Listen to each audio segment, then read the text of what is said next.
told you this morning, let's make this thing a little personal. About 3 weeks ago, nobody expected us to be in the postseason.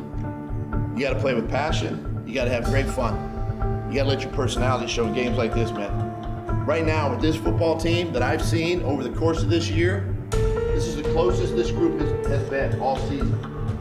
It's something that's been building to get to this moment.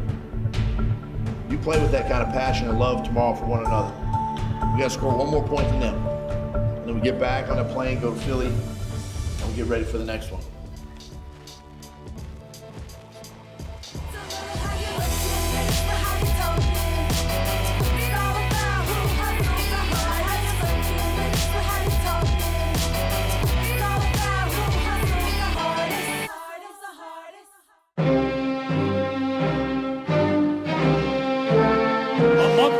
The thought that the Eagles would be playing football on January 6th would be deemed preposterous. But here we are on Wild Card Weekend, and the unexpected guests are at historic Soldier Field in Chicago.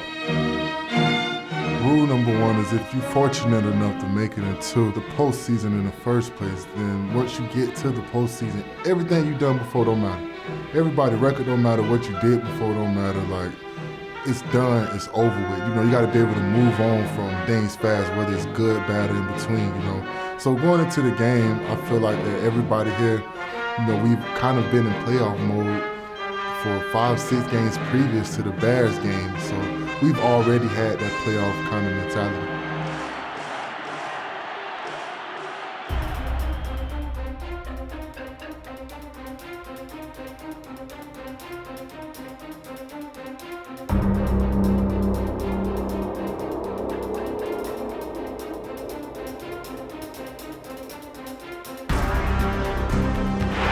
Smallwood picks up the initial first down of the game. And a great block by Jason Kelsey out on the perimeter, springing Smallwood down the field. Clean pocket over the middle, caught. And that one is caught by Alshon Jeffrey, the former Chicago Bear. Said earlier this week, hey, let me hear it. And it is the Eagles 3 and the Bears nothing. Going into the game, you know, we kind of had it made up in our heads on defense that our defense was going to have to outperform their defense. That was our mindset going in. We wanted to outperform their defense and just show the world what we stand for and that, you know, we can play football too. You know, we had a little bumps in the road or whatever, but, you know, we still the Eagles. Tim Jernigan just drives the left guard back into the backfield and then just gets rid of him. Outstanding job. Falls to the end zone, caught, touchdown. That's Dallas Goedert. Trubisky stepping up, fires down the sideline. Robinson makes the catch. And so the Bears regain the lead. Then Michael Bennett finishes him off. So the Eagles defense answered, and they came up with the play that they had to. And here comes Foles, and we're talking about the greatest parting gift Andy Reid ever gave to Philadelphia was talking this guy out of retiring. But he's always seemed to find a way, hasn't he? Or at least in this stretch, in these moments, to make these kinds of plays. Trying to find one in the final 4:45. Fires that one. That's caught. I think we've been mashing for a while, you know, and even the games we lost, I feel like a lot of those games we were just one play away. And so I think a couple weeks ago we started figuring out ways to win, and I think it's starting to show now. But this is the season right here, because for the Eagles it is 4th and goal at the 2. Sidearms it, and it will be caught for the touchdown by Golden Tate. Golden Tate, clutch catch, everything on the line. The trade is officially worth it.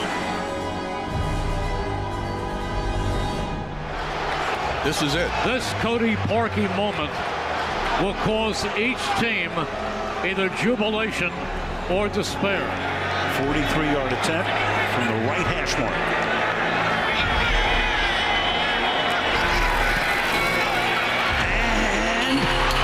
The upright again. That's impossible. Oh my goodness. A double doink. Unbelievable.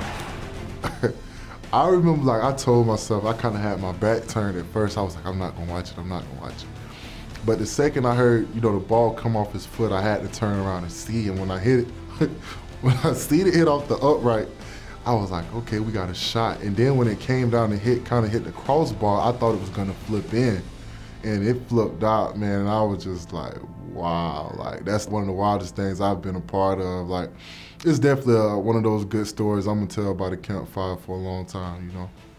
Tim, the way you guys came back in this game, what's that tell you about this football team? I said it 4-5 weeks ago, man. One thing we ain't gonna do is give up. We ain't gonna give up, and you're gonna have to beat us out of this thing. We ain't gonna just walk out. We ain't trying to go home. We're trying to be in Atlanta in February. Every time we step on the field, all we want to do is compete. Yeah. You know what's on the line. Let's go. Get your mind right. Family on 3. 1, 2, 3. Take a knee, and both teams say, let's get out of here. But a lot of questions to be answered by Doug Peterson. A lot of holes to fill injury-wise. The biggest thing, man, is just to stay focused, because it's a lot of this going on. You know what I mean? So the biggest thing is just, you know, we got to make sure we stay focused and locked in on the task at hand. You know, at the end of the day, I feel like this is a different group going back into New Orleans. I feel like we're playing better as a team on all 3 phases. You know, we got to take the long road. You know what I mean? Like, there's no more games in the league. This is us against the world. You know what I mean? That's the mentality we got to take everywhere we go. Like, you know, we just got to stay the course, man, and just take it one day at a time, one play at a time, you know?